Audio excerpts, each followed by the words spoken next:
Hello, ladies and gentlemen, and welcome to episode 3 of Building with Flow, the Minecraft survival series where I basically play Minecraft in survival mode with a bit of a focus on building things.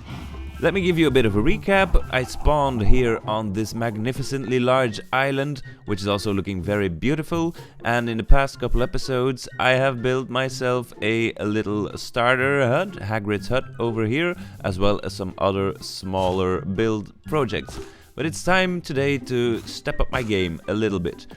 But first let me tell you what I have been up to in between episodes. I've been busy terraforming the terrain around my starter hut. I think that will make things a lot more easy to work with and just a bit better looking in general. And I also did some more work in the backyard of Hagrid's hut. I terraformed the terrain even a bit further, and I also planted some more crops. And then I decided it was time to start doing some brewing, because last episode I found myself a zombie villager which I then trapped. And it was time to heal this guy, so I could maybe give him a mending book trade, which would be super useful early on in the game. So I cured him, and then I forgot that his helmet could break because of the sunlight doing damage to it, and he caught on fire. So I panicked. I had to cover this guy up really quickly to protect him. And then I realized he was still on fire on the inside, so I had to think quickly, make a hole on the side and put him out using a water bucket. So I decided to watch him convert from the side, and then eventually... yes, he did convert to a regular villager again, and then came the difficult task to get him to my house, and then he kept on getting the fisherman profession because of all the barrels, and I ended up having to remove all of them, even the ones around my house, but in the end it worked. And then came the tedious task of getting this guy to get the mending trade, using the lectern, placing the lectern and breaking it over and over again, and sometimes he wouldn't really cooperate. But in the end, I did get a very good trade from this guy. A mending book for 1 book and 1 emerald. That is the deal of a lifetime, wouldn't you say?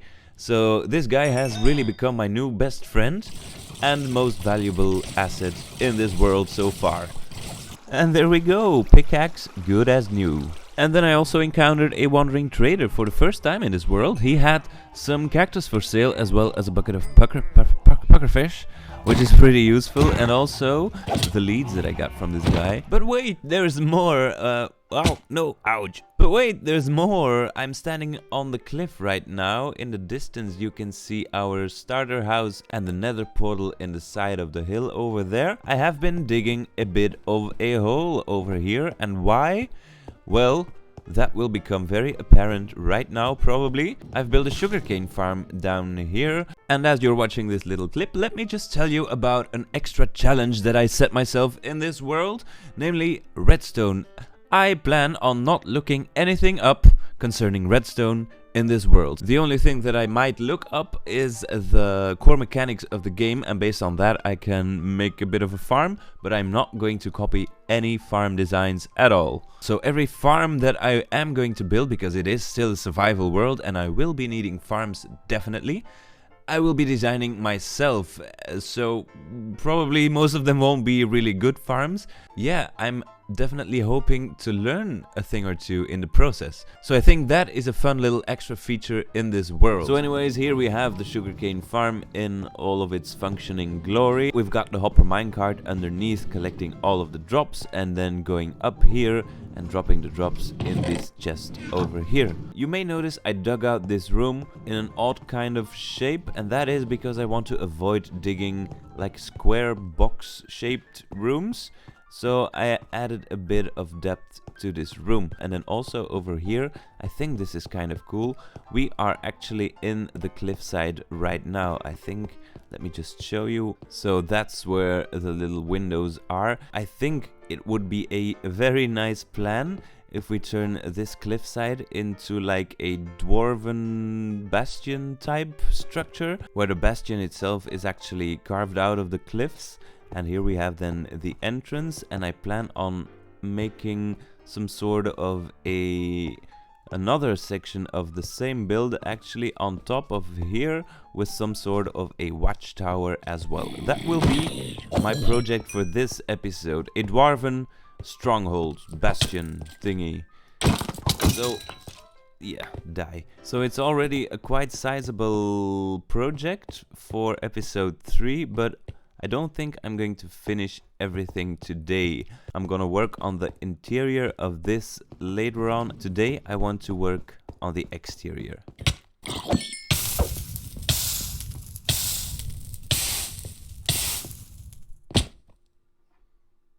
And so, standing at our house, that is where we are going to be building our build today. Oh yeah, and now that we're here, let me just show you Hagrid's backyard now. I think this is looking quite a lot nicer. I do want to have frogs to put next to this pond over here. Finding a frog is also one of my short-term missions. I don't actually know where I could be finding a frog. That may be something I need to look up. Okay, I just looked it up. I need to go to a swamp, apparently. Luckily for me, I do have a portal set up. Where's my portal? Yeah, I moved my portal. I do have a portal set up near a mangrove swamp. Let me just check there for a moment. Let's see if we can find any of those frog creatures. Well, I've been looking for some time, and it is a pretty small swamp, so I think I might be out of luck here today, and I'm probably gonna need to find a different swamp. That's gonna be for a different time anyways. Right now I want to get into building. Ah yes, and we also still have the mansion over here, which we still haven't explored. I'm definitely coming back for this one of these episodes. Maybe next one, maybe the one after that, but yeah, definitely soon. But now, let's build.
End of time lapse. And goodness me, this was quite the building effort. Let's start with the beginnings. First of all, I built this here, which is actually the simplest part of everything, the entranceway into the underground part of the Dwarven Bastion. I haven't done anything on the interior yet, so I'm not gonna bother showing you that again. Then anyways, over here on the side you can see these kinds of little windows on which I still need to add a bit more details. I'm not quite happy with the way this looks right now.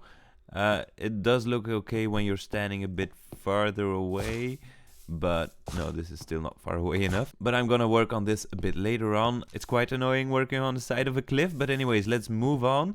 And I should have thought this through a bit better. This is currently the way that I go up there. I am going to make some kind of a pathway that goes up here, I think, and then it winds up over here, the entrance to the small side building. As you can see, inside still need to do a bit of work here and there. And then here we have the tower part. I need to remove this pillar still. And here we can also go outside, which is pretty cool, I think. I am quite proud of this tower. I think it's looking mighty fine, especially with the gradients that I tried doing. Also the way it slightly curves inside towards the middle. I think this tower looks very fine, and I think it definitely looks like a Dwarven style tower. Continuing around the area here, you can see I haven't really done anything with the terrain surrounding this building. That is also something I will need to do in the future. But for the rest, yeah, I think this is a very successful build. This is the rough exterior of our Dwarven bastion. That is almost completely finished. Just need to do some more detailing here and there around the edges. Just make a bit of a nicer transition from this build into the surrounding terrain. And then I think things will look even better. But you know, most parts of a Dwarven settlement, I reckon, would be underground. So starting from here, I think we have a good base to start expanding downwards. I know for a fact that underneath here is the room that I excavated before, and I can actually make this into some kind of a multi-leveled Dwarven bastion, with the most part of it being underground. And that's what I plan on doing here, expanding this part here further underground, so I have a bit of a place to put my redstone stuff, the things that I really can't build above ground because it doesn't look all that nice. But it might look nice if I can conceal it somehow inside of the form of a Dwarven machinery type stuff thing. That would be nice, I think. But first I am going to... Ooh, it went off. First I am going to add more farms down here. Like bamboo is something that I very much would like to have for scaffolding and such. Still have room enough to expand. I could make this into a tunnel going further downwards or upwards, who knows. Or I can make a connection starting here with the levels above. That would also be pretty nice. And yeah, here we have the cliffside view area. Fix this real quickly. Something like that. Meh. I still need to think about the interior. Not gonna do that right now. So yeah, that is a pretty large chunk of work done this episode, and I am actually quite proud of the result. Look at that. Let's just take a look from my my house over there. Right, let's see. Wait, let's equip this. Yes, that does look pretty nice, I think, especially when I get to doing some more terrain surrounding here on the rocks. I'm gonna put some work in that in between episodes probably, and it will look a lot nicer, I think. Also, this part over here, still not very pleased with it, but still, all in all, it is a success. Let me know what you think of it in the comments. And while you're at it, maybe just drop a like on this video and consider subscribing to my channel if you enjoyed this episode. Because, ladies and gentlemen, this is gonna be it for me today. I really hope that you enjoyed watching the episode. If you did, don't forget to leave a like and consider subscribing to my channel. And I will see you next episode. Goodbye.